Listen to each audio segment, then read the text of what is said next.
Hello everyone, welcome back to my channel to a new blog. আজকে কিন্তু অনেকদিন পরে একটা মিনি ব্লগ তোমাদের সাথে শেয়ার করছি। শরীরটা যেহেতু একদমই ভালো ছিল না, তাই ভিডিওগুলো শেয়ার করাই হয়নি।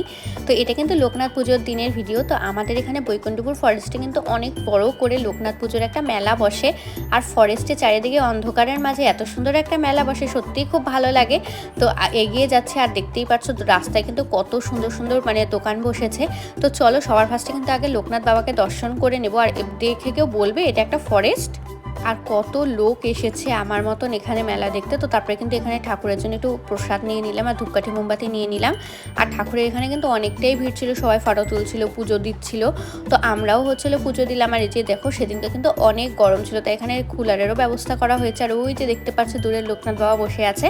তো চলো ওখানে গিয়ে একটু ঠাকুরকে ভালো করে প্রণাম করে নিই, আর মনের যা মনস্কামনা আছে সব বলে দিই, তোমরাও বলে দিও। তো তারপরে কিন্তু এখন আমরা মেলা ঘুরতে চলে এসেছি। তো মেলাটা কিন্তু অনেকটাই বড়, যেহেতু ফরেস্টের মধ্যে বসেছে তাই অনেকটা জায়গা নিয়েই বসেছে। আর দেখতেই পাচ্ছ কত খাবারের দোকান, বাচ্চাদের সব চড়ার জিনিস, অনেক কিছু বসেছে। তো আমি যেহেতু ডাইটিংয়ে আছি, বাইরের খাবার অত বেশি খাচ্ছি না এখন।